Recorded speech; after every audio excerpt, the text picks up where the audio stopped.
Shalom Bapak Ibu, sahabat Galilea yang diberkati oleh Tuhan Yesus. Saudara, di dalam 2 Korintus pasalnya yang ke-10 pada ayat 4 dikatakan begini, karena senjata kami dalam perjuangan bukanlah senjata duniawi, melainkan senjata yang diperlengkapi dengan kuasa Allah yang sanggup untuk meruntuhkan benteng-benteng.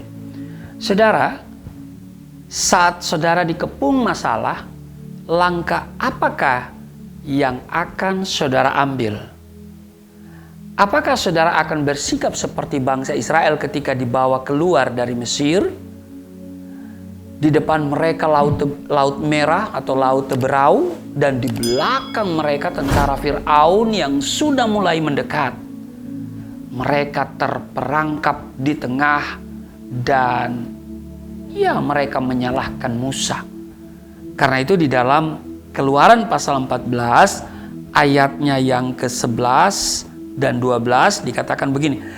Dan mereka berkata kepada Musa, apakah karena tidak ada kuburan di Mesir, maka engkau membawa kami untuk mati di padang gurun ini? Apakah yang kau perbuat ini terhadap kami dengan membawa kami keluar dari Mesir? Bukankah ini telah kami katakan kepadamu di Mesir, janganlah mengganggu kami, dan biarlah kami bekerja pada orang Mesir, sebab lebih baik bagi kami untuk bekerja pada orang Mesir daripada mati di padang gurun ini. Saudara, saat kita sedang ketakutan dan terjebak dalam suatu masalah, kita cenderung mengandalkan kekuatan kita sendiri, bahkan menyalahkan situasi, kondisi, bahkan orang-orang di sekitar kita. Mungkin juga kita bisa menyalahkan Tuhan atas apa yang kita alami. Kita seperti bangsa Israel itu, namun tidak dengan Musa, saudara. Imannya kepada Tuhan tidak tergoyahkan. Karena itu di ayat 13 dia katakan di Keluaran pasal 14 ayat 13 dan 14, tetapi berkatalah Musa kepada bangsa itu, janganlah takut, berdirilah tetap dan lihatlah keselamatan dari Tuhan yang akan diberikannya hari ini kepadamu, sebab orang Mesir yang kamu lihat hari ini tidak akan kamu lihat lagi untuk selama-lamanya. Tuhan akan berperang untuk kamu dan kamu akan diam saja. Saudara, Anda pasti sudah tahu kelanjutan cerita ini. Tuhan membuat laut terbelah dan membawa bangsa Israel itu menyeberang, dan kemudian tentara Mesir itu ditenggelamkan. Jadi tentara Firaun ditenggelamkan. Saudara, tanpa Tuhan kita pasti kalah dalam peperangan. Tetapi bersama Tuhan, kemenangan adalah suatu hal yang pasti. Terkadang Tuhan melibatkan kita dalam peperangan, namun terkadang kita hanya diminta untuk diam saja. Kita terlibat atau tidak dalam peperangan hidup ini, satu hal yang pasti adalah Tuhan yang berperang ganti kita. Amin.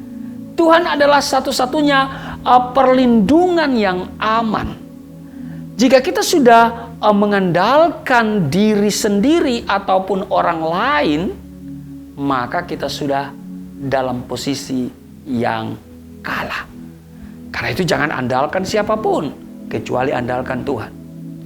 Jika saudara tidak ingin membuka celah bagi musuh, pastikan setiap saat saudara dan saya bergantung sepenuhnya kepada Tuhan kita Yesus Kristus. Saudara, peperangan yang kita jalani bersama Tuhan pasti meraih kemenangan. Tanpa Dia, kekalahan sudah menanti kita. Karena itu saudaraku yang kekasih, mari kita hanya bergantung sepenuhnya kepada Tuhan, dan semakin hari kita semakin melekatkan hati kita kepadanya. Amin. Tuhan Yesus memberkati. Mari kita berdoa. Segala hormat kemuliaan hanya bagimu Allah di dalam nama Yesus Kristus. Engkau yang menggantikan kami dalam seluruh peperangan kehidupan kami. Bahwa kami tidak sedang bergumul sendiri, kami tidak sedang menghadapi masalah sendirian. Tapi bersama Engkau, dan karena itu kami akan melihat kemenangan demi kemenangan yang Engkau kerjakan dalam hidup kami.